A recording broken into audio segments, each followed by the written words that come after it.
idea what his life is about. We call that the hidden life of Christ. But in his official start of ministry, 70% of those encounters in his ministry were focused on healing. Because he is more than anything a healer. That was the very ministry of Christ and his mission. And when we talk about the healing ministry, we're not simply talking about healing someone literally from an illness, but that redemption message, meaning restoring one back into full dignity. So bringing the person back to his community and to communion with God. We hear that in the gospel reading yesterday, and once again today, we hear another healing miracle that takes place. One that is most famous because it's found in all three synoptic gospels, Matthew, Mark, and Luke. So meaning this actually took place because all three evangelists actually recorded it and wrote it in the book.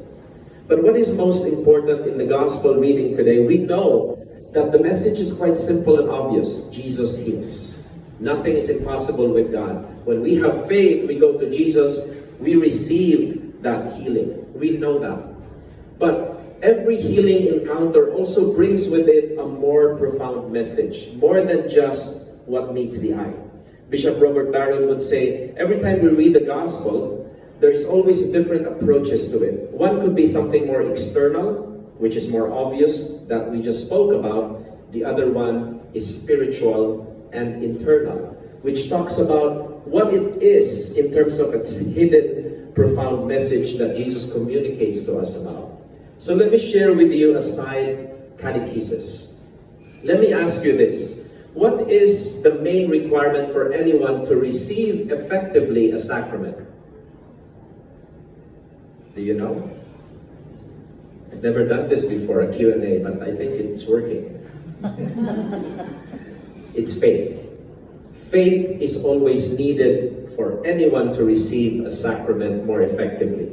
Thus, if you're sick, the sick person should be the one requesting the anointing of the sick and not prescribed to them, because it needs their free will that they choose to receive the sacrament. That shows their faith. The Eucharist, obviously, it shows our faith before receiving Christ. So every single sacrament. So now, having said that, why do we baptize an infant? An infant does not have the maturity to say, I understand what this is. I will receive this effectively with my own faith. So why is that valid if an infant could be baptized? Yes, it does wipe away original sin, but so is an adult being baptized. That's the effect. But why do we do it to an infant when in fact faith is a requirement to receive the sacrament? So how is that valid when an infant could not really say they have faith yet? They could barely speak, or they can't speak at all. So what do you think that is? So it's the faith of the parents, the godparents, and the community that allow the infant to receive the sacrament effectively. And that's what I mean by the subtle message in the gospel. Because this is one of the few healing miracle encounters where the infirm is not the one who brought himself or herself to Jesus. If you notice all the other healing encounters, it was the person with the infirmity that goes to Jesus and asks for healing. But in our gospel today, it was the four men who lowered him down to be near Jesus. Thus, if you notice, Jesus in his first dialogue says, because of the faith of these people, he healed him. So the efficacy of the healing did not come from the faith of the paralytic, but the faith of the community that represents the four men. That is a prefigurement and understanding of baptism. How effective and powerful it is when we talk about the intercession of a community that brings an unbeliever to faith. And so, the power of intercession. You know, every time we gather for Mass, we always bring with ourselves our own intentions, people's intentions when they ask you, please pray for me. Now let me ask you this, when people pray for you and you tell them, I will, how many of you can honestly say that you really do take time and pray for that person?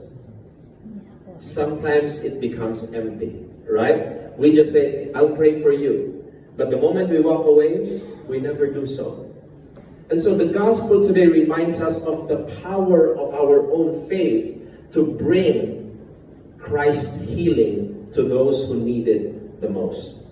In fact, let me share with you this very powerful story that since I've heard it, I have to take it to heart every time I celebrate Mass as a priest. Because there was a priest one time that was assigned to a new parish. And he noticed that when he walked into his rectory, every night he could barely sleep because he hears noises. So it's like a horror story. He would hear something. And it has bothered him for so long because he would hear some knocking on the doors or things like that. And so finally, he decided to talk to an exorcist priest to help him with what's going on in the house. So the exorcist went to the house and they tried to figure out bringing another person into that investigation, someone who's gifted with a vision. And so they were trying to figure out what is happening in the house until finally, to make the long story short, they realized that these noises come from the previous resident, which is the previous pastor, the priest. And so they were trying to figure out what's wrong with him. Why is he making himself known? That there must be something he needs from the current resident. And so after figuring it out, they say, which part of this room do you really need help with? So just knock to show us that that's where it is. So they went from room to room until they got to the place where the priest would pray. And there was a drawer there, and the knocking became even louder, and it wouldn't stop anymore. So they opened the drawer, and in there were mass intentions. You know how you offer a mass intention with some donation and you write the name? When the priest receives that, we have to offer a mass for that. Apparently, for the former resident, he's received those intentions, but he was not able to offer masses for them. And so that was the very thing that held him back from fully entering eternal life. And so immediately when the diocese saw that, the bishop decided, because there were so many envelopes, it was distributed to the different parishes so masses could be set for those envelopes with mass intentions. So that's the power of an intercession. You know, after having heard that, every time somebody says, Father, could you offer a mass for this? I write it down in my phone, I put a date and a reminder so that when I celebrate mass, in my heart and mind, I really offer that mass. Because in that, Christ's divine presence really penetrates. And that's our power as well as baptized children of God. Because we share in Christ's three ministries: priestly, kingly, and prophetic. Priest, prophet, and king. So in the sharing of universal priesthood of Christ, we have been gifted as well with our own faith to bring Christ to others. And so today, when people tell you, offer a prayer for me, take a moment and actually say a prayer. Because that matters a lot. Just like the example of the 4 men, because of them, somebody received healing. And may that be the experience of others through us. You who come to daily Mass, you who receive the Eucharist daily and are nourished by the Word of God, you have the power to bring Christ to others. Amen.